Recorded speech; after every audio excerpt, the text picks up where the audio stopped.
ենթակառուցվածն է, որպեսզի շատ ճիշտ եւ նպատակակետին ուղղված աշխատանք տարվի, որպեսզի կարողանան այդ պատմամշակութային հուշարձանները ոչ թե բացատրողի մնան արմատի ոտնձգությունների համար, այլ դառնան զբոսաշրջության եւ մեր պատմի առարկա։ Պարոն Ամիրյան, այո, այսինքն զբոսաշրջության հետ կապված աշխատելու եք, սերտ համագործակցություն եք ունենալու, դուք նշել եք գրադարանների մասով։ Վստահաբար, որովհետև զբոսաշրջությունը դա մեր տնտեսության գերակա ճյուղերից մեկն է եւ մշակույթը կարծում եմ այն կարևորագույն ոլորտն է, որը պետք է խթանի զբոսաշրջությանը, հատկապես Հայաստանի պարագայում, երբ մեր մոտ 4-րդ դարի քրիստոնեական տաճարներ գոյություն ունեն, երբ մեր մոտ գոյություն ունի աշխարհի ամենահին մշակույթը եւ այս առումով կարծում եմ մենք որևէ պակասություն կամ թերություն չունենք։ Ինչ վերաբերում է ներողություն եմ խնդրում շարունակեմ։ Ինչ վերաբերում է գրախանութներին, սա ամբողջական մի ցիկլ է, որ պետք է դիտարկել գրահրատարակչական ոլորտի ամբողջական կարգավորման մեջ, որովհետև գրախանութները պետք է դառնան ընտանեկան հանգստի ժամանցի վայր։ Այնպես ինչպես մենք հաճախում ենք կինոթատրոն ընտանիքով, պետք է հաճախել գրախանութ, գրադարան, ընթերցել, ծանոթանալ գրականությանը, սա կարծում եմ լուրջ խթանիչ ուժ կհանդիսանա ամբողջ գրահրատարակչական ոլորտի զարգացման համար։ Եվ անշուշտ պետք է նախատեսել նաև որոշակի խրախուսական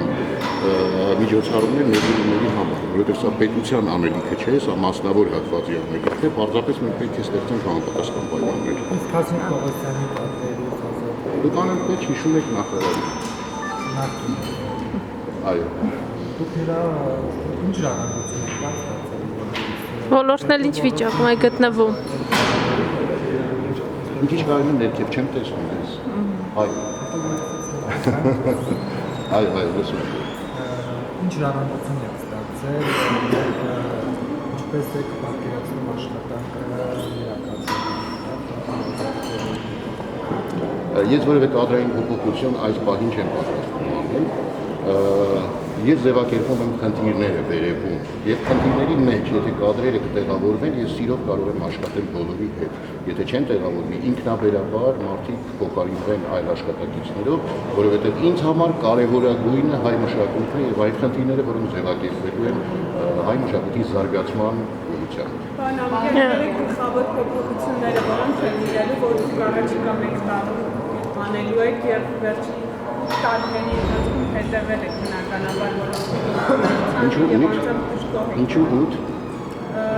Ես ամբողջ կյանքս եմ հետևել մշակույթի զարգացմանը, սկզբում որպես հեռուստատեսության աշխատակից, հետագայում որպես լրատվամիջոցի ղեկավար,